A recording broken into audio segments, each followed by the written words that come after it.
जो हम nearest neighbour distance भी करेंगे, नियरेस्ट नेबर डिस्टेंस भी हम किसका कर रहे हैं, हम सिर्फ क्यूबिक क्रिस्टल का कर रहे हैं, क्योंकि क्यूबिक क्रिस्टल जो है वो सबसे इजी है अंडरस्टैंड करना। सो ज्यादातर जो हम डायमेंशंस करते हैं, चाहे हम आगे यूनिट सेल डायमेंशंस भी करेंगे, तो मोस्टली हम डायमेंशंस करते हैं taking into account the cubic crystal. Okay, so अभी हमने क्या किया कि क्यूबिक क्रिस्टल के पास 3 तरह के क्रिस्टल होते हैं। The first one that is known as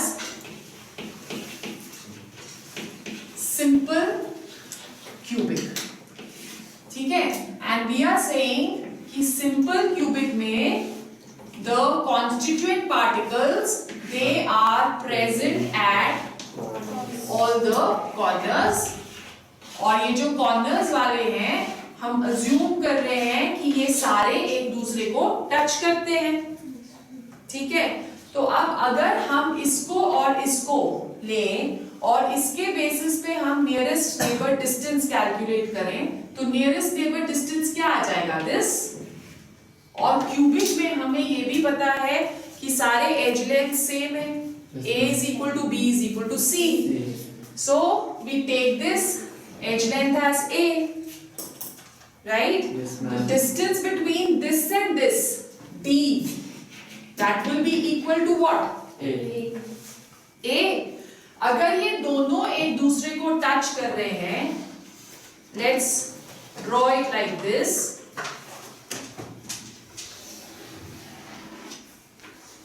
ठीक है।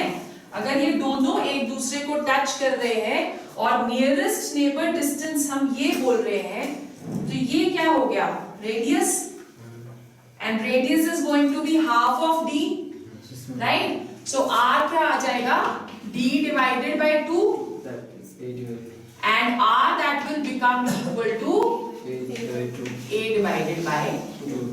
So this is the nearest neighbor distance for simple cubic, and this is r for simple cubic.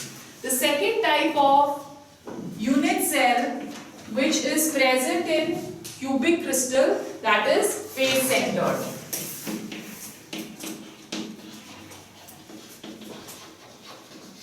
face centered, जो face centered है उसमें हमने ऑलरेडी डिस्कस किया कि constituent particles are present at the corners plus at the center of each face. So हमारे पास आ गया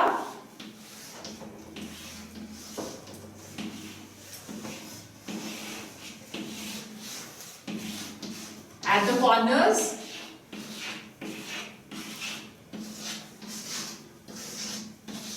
and at the center of each face. So हम सिर्फ एक ही फेस पे ड्रॉ करते हैं just to make it simple, ठीक है। अब हम इसको ज्वाइन कर देते हैं, तो अगर हम इस वाली लाइन को देखेंगे तो ये स्फेयर इसको टच कर रहा है और ये स्फेयर इसको टच कर रहा है। नियरेस्ट नेबर डिस्टेंस हमारा क्या आ जाएगा, this. Okay, so let's say इस पॉइंट को हम A ले लेते हैं, इस पॉइंट को हम B ले लेते हैं और इस पॉइंट को हम C ले लेते हैं, ठीक है। Now in triangle ABC, in triangle ABC, Pythagoras theorem के accordingly AC square will become equal to AB square plus BC square, right?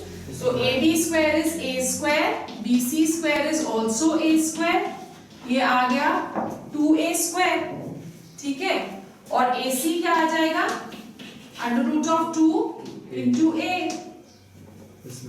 Okay, अब डिस्टेंस क्या हुआ, half of AC, so D will be equal to AC divided by 2, right?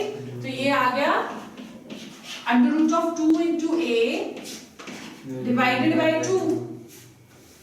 Okay, अब 2 को हम ले सकते हैं इस तरह से,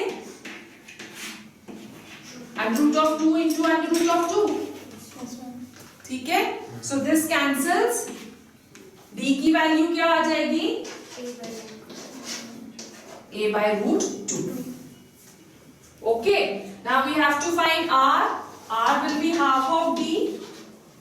So R will have a value A by 2 under root 2.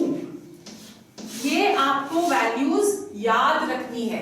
अगर नियरेस्ट नेबर डिस्टेंस का कोई क्वेश्चन आता है तो D is equal to A by under root of 2. MCQs में ये क्वेश्चन आपको आ सकता है.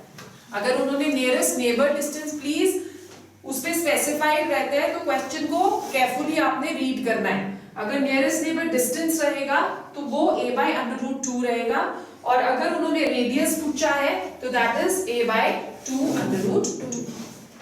ठीक है. The third type of crystal which we have that is known as body centered. Okay.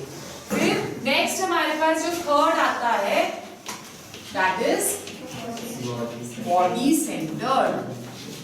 Body centered में constituent particles are present at all the corners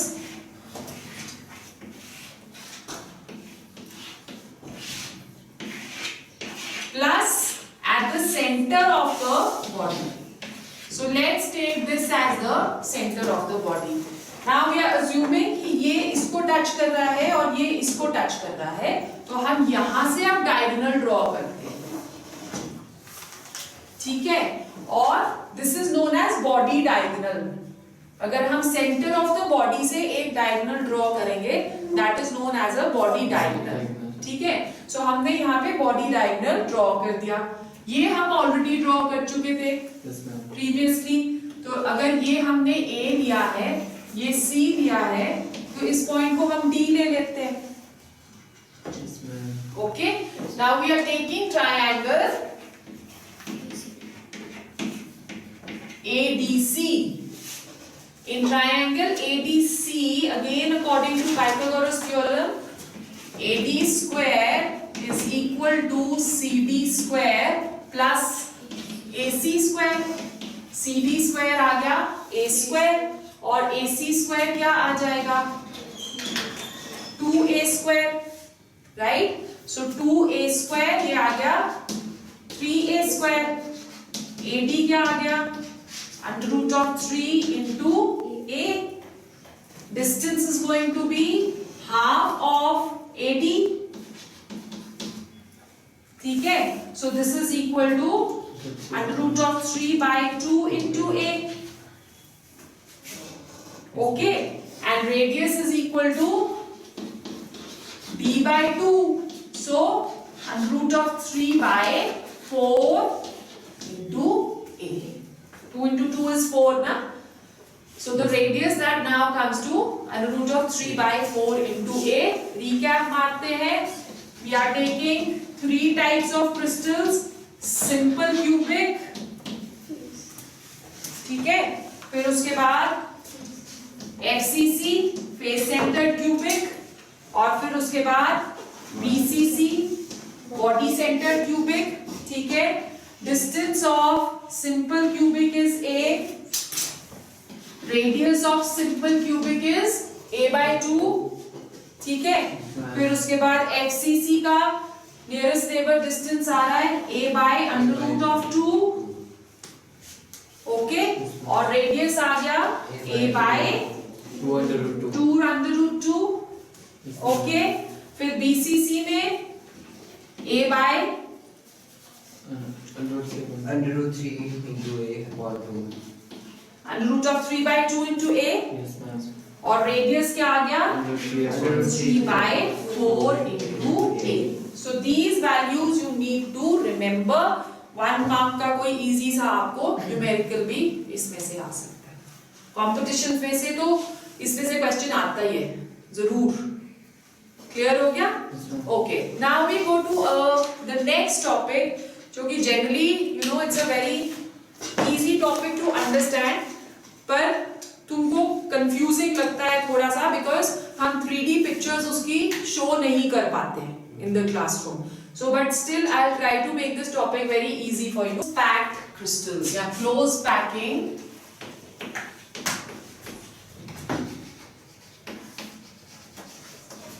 in crystals.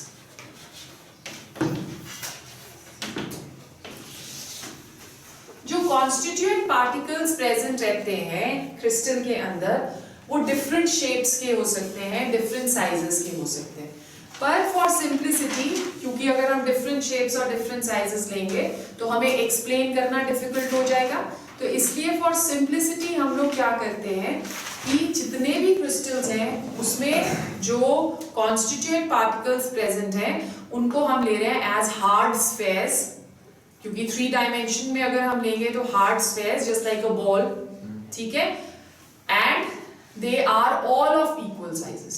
सो ये हम अज्यूम करके चल रहे हैं। जब भी हम क्रिस्टल का स्ट्रक्चर पढ़ते हैं या हम लोग उसका क्लोज पैकिंग पढ़ते हैं तो वो एक पूरी की पूरी आपको एक सब्जेक्ट रहता है in senior classes which is known as crystallography. Okay, उसमें हम लोग एक्सरे डिफ्रैक्शन वगैरह करते हैं जिससे हमको उनके जो क्रिस्टल्स हैं उनके शेप्स के बारे में हमें पता चलता है, ठीक है। So that we had already done जब हमने 7 क्रिस्टल सिस्टम्स किया था। क्लोज पैकिंग जो हम क्रिस्टल्स में करेंगे, फर्स्ट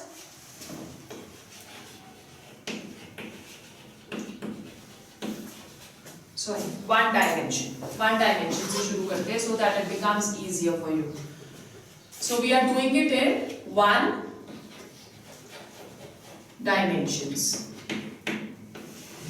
1 डायमेंशन का मतलब क्या हुआ कि हम सिर्फ एक सिंगल रो में उसको जो कॉन्स्टिट्यूएंट पार्टिकल्स हैं उसको प्लेस कर रहे हैं। जैसे फॉर एग्जांपल आप एक माला लेते हो, मोती की माला लेते हो ना, तो उसमें आप देखते हो कि एक सिंगल लेयर में हम उसको प्लेस कर रहे हैं मोतियों को, तो that is putting the constituent particles in only 1 dimension. Okay, तो अगर हम उसे देखें तो हमें कुछ वो ऐसे नजर आएगा एक सिंगल रो में, ठीक है। This is the only arrangement which we can do in 1 dimension. चाहे आप इसको ऐसे रख दो, चाहे आप इसको ऐसे रख दो, बात एक ही है, एक ही अरेंजमेंट हो सकता है। ओके, अब अगर हम इसका कोई भी एक सेंट्रल स्फेयर ले लें, जैसे हमने ये ले लिया, इसको कितने कॉन्स्टिट्यूएंट पार्टिकल्स टच कर रहे हैं साइमल्टेनियसली? 2, और जितने ही कॉन्स्टिट्यूएंट पार्टिकल्स टच करते हैं इसको हम क्या बुलाते हैं? Coordination. It is known as coordination number. So this is a new term, you can define it. Coordination number क्या है? It is the number of spheres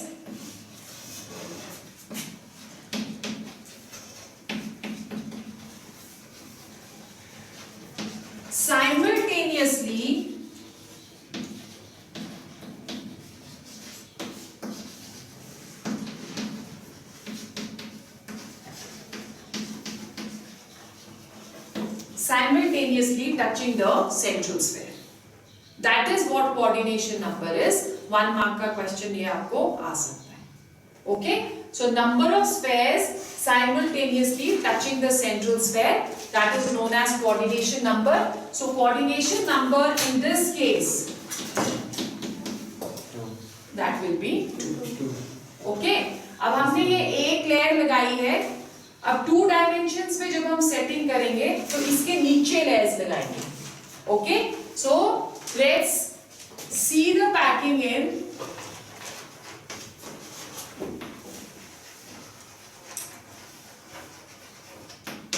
to dimensions में हम 2 तरह से पैकिंग कर सकते हैं, राइट। जैसे आपने एक टेबल लिया है और टेबल के ऊपर आपने लेयर्स जो है वो बॉल्स की लगा दिया। टेबल के ऊपर आप स्टैकिंग ऐसे नहीं कर सकते ना, ऐसे करोगे, एक लेयर ये हो गई, फिर उसके साथ सेकंड लेयर, फिर उसके साथ थर्ड लेयर, फिर उसके साथ फोर्थ लेयर, ठीक है। So that is what we are doing.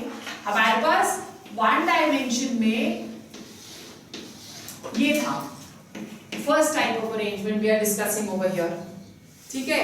अब एक और 1 डायमेंशन हमने इसके साथ जोड़ना है, तो हम क्या करते हैं, इसके एग्जैक्टली नीचे एक और लेयर 1 डायमेंशन की जोड़ देते हैं, ठीक है। फिर अब हमको थर्ड लेयर जोड़नी है, तो हमने थर्ड लेयर जोड़ दी, उसी तरह से हमने एक फोर्थ लेयर जोड़ दी, ठीक है। अब आप इसमें देख रहे हो कि फर्स्ट जो लेयर है that is similar to second, is similar to third, is similar to fourth. तो ऐसी अरेंजमेंट को हम क्या बुला सकते हैं? It is known as AA kind of arrangement, where all the layers are aligned vertically and horizontally. ठीक है? So उसको हमने क्या बुला दिया? AA kind of arrangement. कोई भी हम सेंट्रल स्फीयर अगर ले लें, सपोज हम ये सेंट्रल स्फीयर ले रहे हैं, राइट? तो इसको 1 2 3 and 4 स्फीयर्स आर टचिंग. तो अगर 4 स्फीयर्स इसको टच करते हैं तो कोऑर्डिनेशन नंबर इसमें कितना हो जाता है? That becomes equal to 4.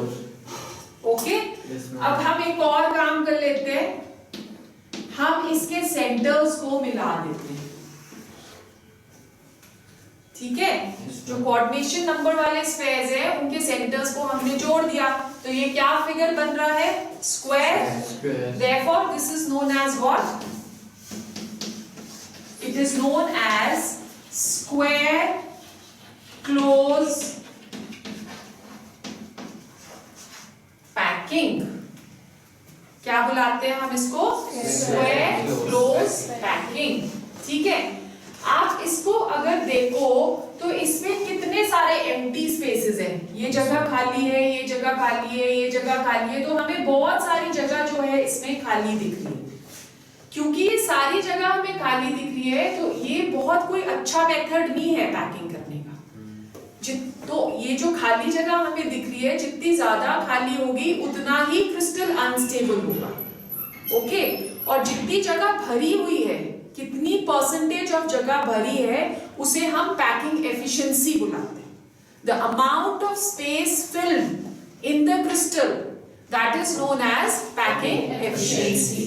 In this case, square close packing, the packing efficiency is very less. It is only 52.4%. ठीक है? तो empty space कितनी हो जाएगी इसमें? 100 minus 52.4. So वो हो गई हमारी 47.6%. तो कितनी सारी जगह इसमें खाली पड़ी. So this is not a very efficient way of packing the spheres in a crystal. तो हम एक और 2 dimensions में इससे better method introduce करते हैं.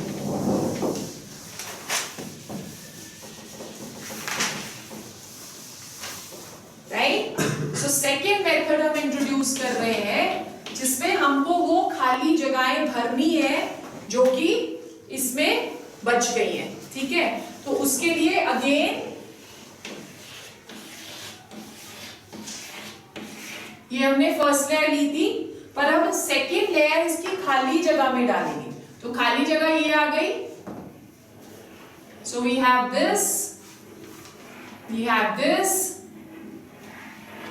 तो आप देख रहे हो कि इसमें हम मैक्सिमम स्पेस को फिल करने की कोशिश करते हैं. ठीक है? तो जो फर्स्ट की एम्प्टी स्पेस थी वो हमने सेकेंड लेयर से फिल करी. अब जो थर्ड हम लेयर डालेंगे उसमें हम सेकेंड लेयर की जो स्पेसेस हैं उसको फिल करेंगे. सो उसको फिल करने के लिए what is going to be our arrangement?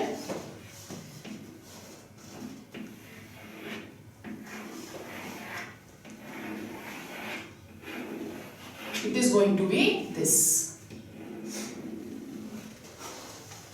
right? So अब आप क्या देख रहे हो कि फर्स्ट लेयर आ गई एक, सेकेंड लेयर आ गई different than the first one. So this is B, और ये वाली जो लेयर है this is similar to the first one A. तो ये जो अरेंजमेंट होगा that is going to be AB kind of arrangement, क्योंकि जो हम फोर्थ लेयर लगाएंगे that will be similar to the second layer. Okay, कोई भी एक सेंट्रल स्फीयर अगर हम इसमें लेते हैं तो 1 2 3 4 5 and 6 are touching. ठीक है, सो कोऑर्डिनेशन नंबर इसका क्या हो जाएगा, 6. That is going to be 6. और अगर हम इसके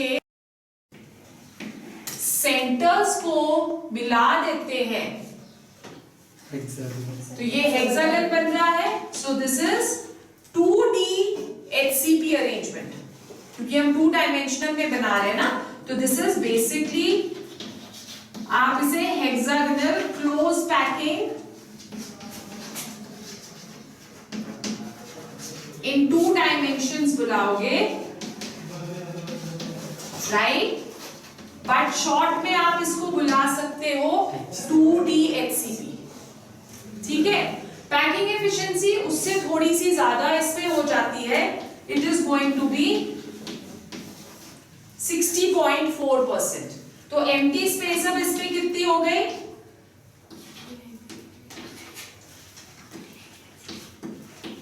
39.6%. तो आप देखो, कंपैरिजन करो, वहां पे एम्प्टी स्पेस 47.6% थी और यहाँ पे एम्प्टी स्पेस 39.6%. ओके, सो ये हो गई हमारी 2 डायमेंशंस. अब हमने 3 डायमेंशंस में अरेंजमेंट करनी है.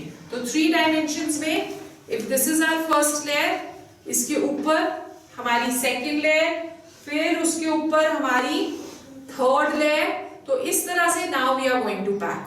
जैसे हमने एक बकेट, वो क्या कहते हैं उसको, बॉक्स लिया है, कार्टन लिया है और उसके अंदर हम बॉल्स अरेंज कर रहे हैं. तो हम फर्स्ट लेयर सपोज ये डाली, फिर उसके बाद सेकंड लेयर, फिर उसके बाद थर्ड लेयर. तो अब पैकिंग आपकी इस तरह से होगी. ठीक है, और वो पैकिंग जो है ऑब्वियसली हमने जो ये वाली पैकिंग करी वो हमने किससे करी है, 1 डायमेंशन से. तो अब हम अगर 3 डायमेंशन में करेंगे तो वो पैकिंग किससे करेंगे, 2 डायमेंशन से. ठीक है, so we are going to now do the 3 dimension close packing. Third type now we are going to do.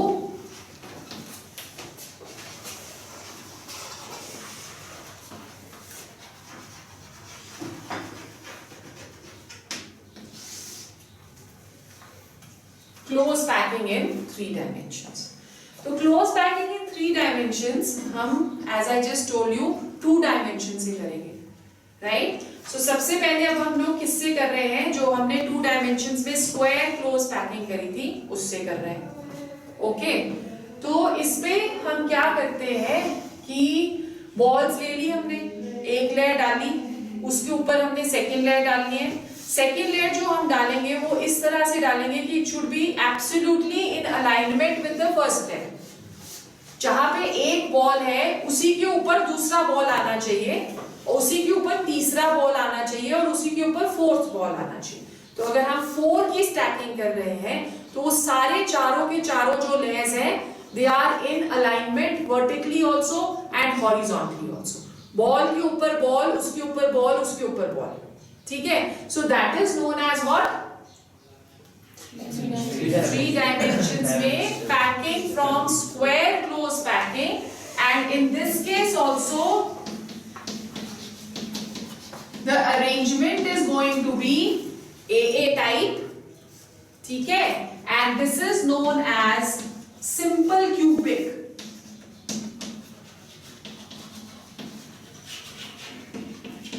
Simple cubic. It is going to, जब हम इसको देखते हैं तो it is going to appear to us as a simple cubic 3 dimensional structure. और जो इसका simple cubic का यूनिट सेल होगा, यूनिट सेल इसका सिंपल यूनिट सेल होता है, that is it contains primitive unit cell where all the constituent particles are present only at the corners. So इसका जो unit cell होता है that is a primitive unit cell. Can you visualize the arrangement? कि हमने एक layer लिया है, उसके ऊपर सेकेंड लेयर डाला है, सारे इन अलाइनमेंट डाले हैं, तो it will become like a cube. जैसे हमने वो क्यूब उस दिन देखा था ना, डिफरेंट कलर्स वाला, जिससे हमने फेजेस और यूनिट सेल करे थे. उसमें आपने देखा था एक लेयर है, फिर उसके बाद दूसरी लेयर है, उसके बाद तीन लेयर्स थे उसमें, और हर एक लेयर में कितने यूनिट सेल्स थे, 9. सो इन टोटल कितने कॉन्स्टिट्यूएंट पार्टिकल्स हुए फिर 27, 3 लेयर्स थी ना, so 27.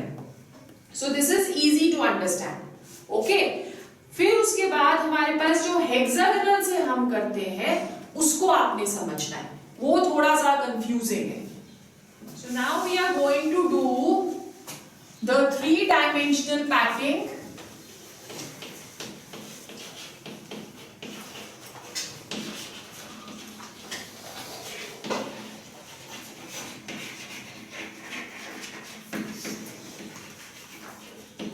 From hexagonal close packing.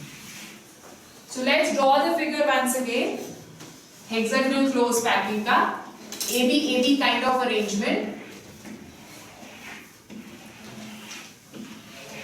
This is first layer. Second layer हम डाल रहे हैं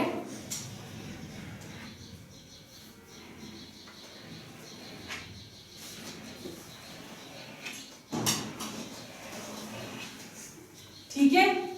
फिर थर्ड लेयर हम डाल रहे हैं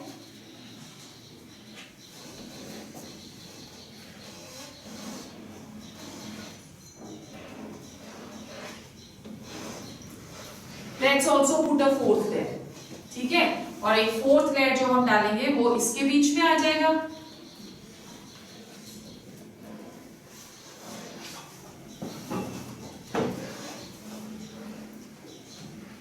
राइट.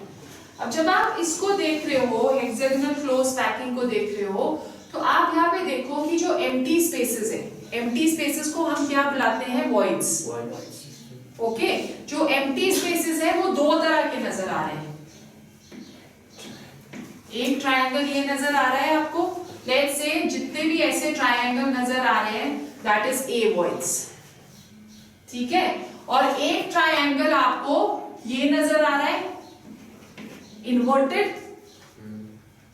Let's say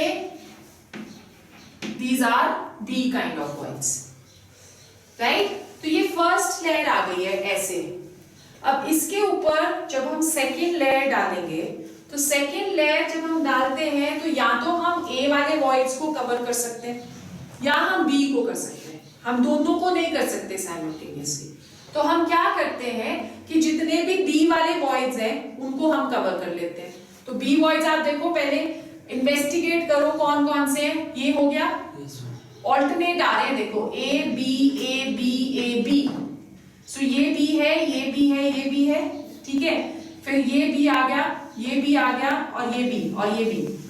ठीक है, सो हम B को कवर कर लेते हैं. Let's say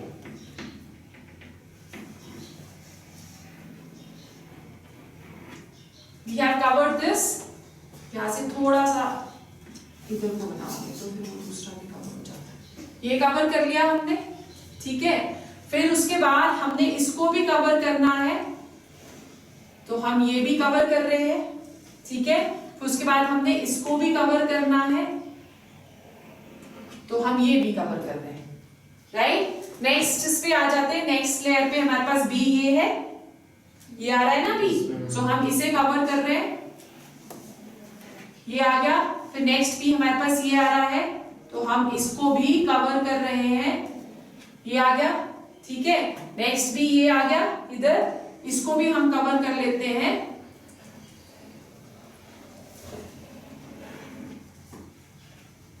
right. Can you see the second layer separately? Yes, ma'am. We have this, then we have this, we have this. ठीक है, और फिर we have this. एक मैं ऐसे ड्रॉ कर रही हूं क्योंकि फिर हमें वॉइड्स अलग से नजर नहीं आएंगे. अब जब हमने इसको कवर कर लिया तो हमारे पास एक और तरह के वॉइड्स क्रिएट हो जाते हैं which are known as C voids. Right. अब हमारे पास A voids थे, B voids थे और C voids. राइट. अब हमने क्या करना है, थर्ड लेयर लगानी है. ओके, अब थर्ड लेयर जो हम लगाएंगे, जैसे हम पहले में यहाँ A कर सकते थे कवर या B कर सकते थे कवर, अब इसमें हम A तो अनऑक्यूपाइड है, तो थर्ड लेयर जब हमने लगानी है तो या हम A के ऊपर लगा सकते हैं या हम C के ऊपर लगा सकते हैं. ठीक है, इस वाली लेयर में दो तरह के वॉइड्स आप देखो क्रिएट हो गए हैं. One void तो was which was unoccupied. Yes, ma'am. Okay. The second type of void you can see over here. ये मैंने कवर कर दिया. जब हम ये वाला void आपको यहाँ पे, जब हम इसे कवर करेंगे तो हमारे पास दो तरह के voids यहाँ पे प्रेजेंट हो जाते हैं. One which is known as tetrahedral voids and one which is known as octahedral voids. ठीक है. टेट्राहेड्रल वॉइड्स जो है they are formed by 3 spheres. मतलब ये आपके पास फर्स्ट लेयर आ गया. ठीक है.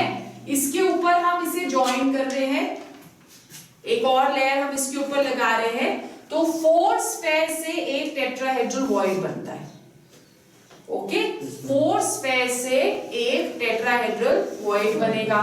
तो इसकी जो शेप होती है that is this.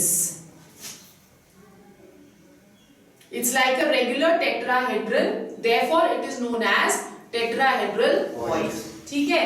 और सेकेंड जो हमारे पास आता है, जो हमें नजर आ रहा था इसमें, that is ये आपकी एक लेयर हो गई. जब हम इसको कवर करते हैं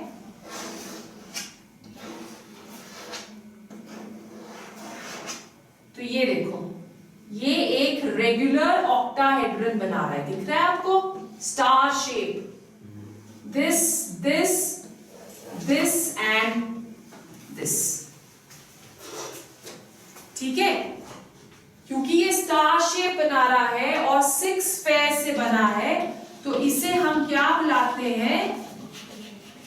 ऑक्टाहेड्रल वॉइड. क्लियर हो गया? तो इसकी जो शेप होएगी, that are 2 triangles with apices opposite to each other. Now for tomorrow what you have to do is only study till here. फिर इसके आगे अब हमने थर्ड लेयर डालनी है. वो जो थर्ड लेयर डालेंगे, या तो हम उससे टेट्राहेड्रल वॉइड कवर करेंगे या हम ऑक्टाहेड्रल वॉइड कवर करेंगे, and we get 2 different kind of arrangements. ठीक है.